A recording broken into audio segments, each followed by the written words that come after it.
Aisha stepped out onto the cobbled path, the scent of damp earth and distant city exhaust filling her lungs. The front door, a heavy oak creation, opened before she could even knock. A tall, thin man with spectacles and a kind, if distracted air, stood there. This was Dr. Elias Vance, a historian, one of the six. He offered a shy smile. Aisha, welcome. Come in, please. The interior of Cedar House was a study in controlled chaos. Bookshelves overflowed, canvases leaned against walls, and the lingering aroma of coffee mingled with turpentine.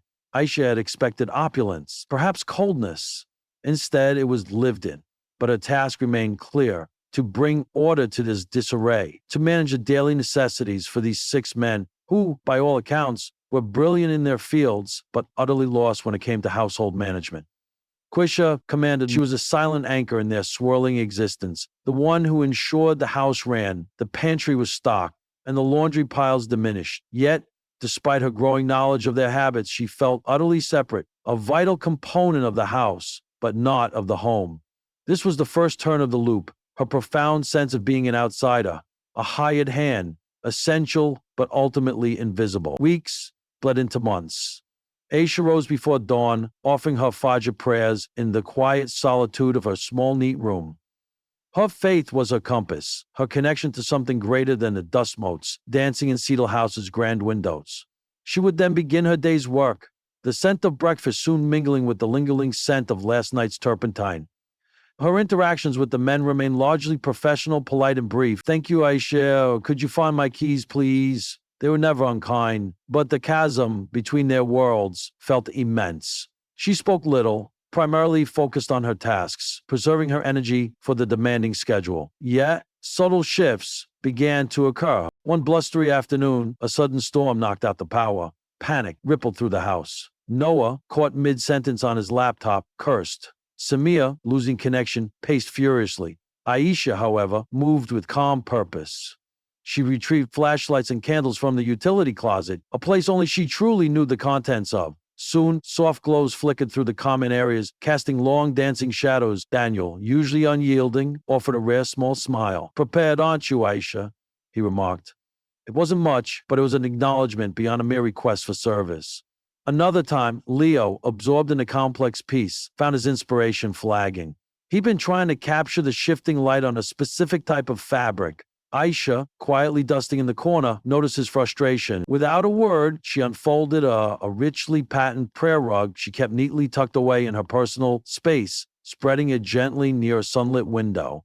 The intricate geometric patterns and deep colors of the rug, a tangible piece of her heritage, caught the light in precisely the way he struggled to render. Leo looked up, his eyes widening. He said nothing, but picked up his charcoal and began to sketch furiously, capturing the play of light on the fabric.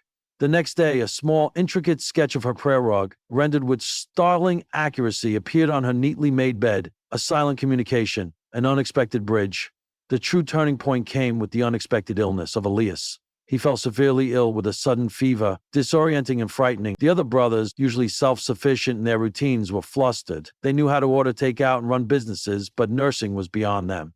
Aisha, with her years of caring for her own ailing father, stepped forward without hesitation. She brewed herbal teas, administered medicine on schedule, and ensured Elias was comfortable, changing his compresses and offering gentle words of reassurance. She worked through the nights, her quiet presence a steady anchor in the sick room. One evening, as Elias drifted in and out of sleep, he mumbled about a deadline for a critical academic paper, due in 2 days, with his notes scattered and disorganized.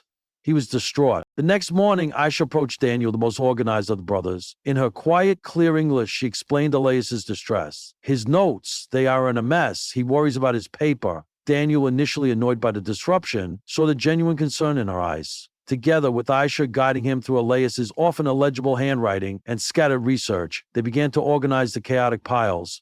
It was slow work, demanding patience and an almost intuitive understanding of Elias's research methods. Aisha, remembering where Elias usually kept specific journals or reference books, would silently produce them when Daniel seemed stuck. They worked for hours, a strange, unspoken collaboration. When the paper was finally compiled and sent off just in time, Daniel looked at Aisha, his stern features softened by exhaustion and respect. "Thank you," Aisha said, his voice unusually gentle. You saved him. You saved his work." was the first time she felt truly seen by him, not as a domestic worker, but as an indispensable partner. The other brothers, witnessing Aisha's unwavering care and competence, began to look at her differently. Following Elias's recovery, the atmosphere in Cedar House subtly shifted. Noah began leaving small, insightful books for Aisha near her cleaning supplies, knowing she often read during her breaks. Samir the whirlwind would now pause his calls to offer her a rare, genuine smile. Ben, the musician, started playing softer, more melodic tunes during his practice, or even stopped completely if he noticed her near his studio. A silent gesture of consideration. One Eid al-Fitr morning, after Aisha had prepared a small special breakfast for herself in her room, a knock came at her door. It was Mr. Omar. He looked slightly awkward, holding a beautifully wrapped package. "Aisha," he began, his formal demeanor still present, but laced with an unusual warmth. The brothers and I, we wanted to thank you for everything, for taking care of Elias, for making this house." He presented her with the gift. Inside, Aisha found a beautifully crafted digital Quran, complete with an audio feature and translation, something she had often wished for, but couldn't afford. It was a deeply personal and thoughtful gift, showing a keen awareness of her faith and needs. Tears welled in her eyes. "Shukran," she whispered, her voice thick with emotion. "Thank you, truly."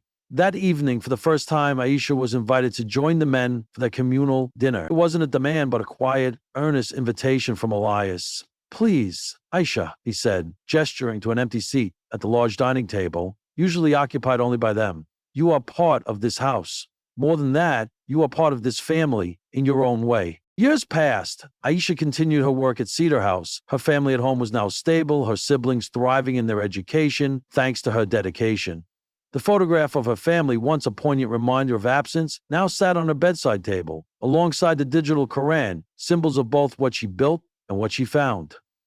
The loop of her journey had come full circle, but with a profound transformation. She had arrived at Cedar House a quiet, often invisible domestic worker, burdened by the weight of her family's need and her own sense of being an outsider. She would often look out the window at the bustling city, feeling disconnected. Now, as she moved through the familiar rooms, she did so with a quiet confidence, an inherent part of the house's rhythm. The men were no longer the 6 Arab men, or even just the 6 American men. They were Elias, Noah, Daniel, Leo, Samir, and Ben.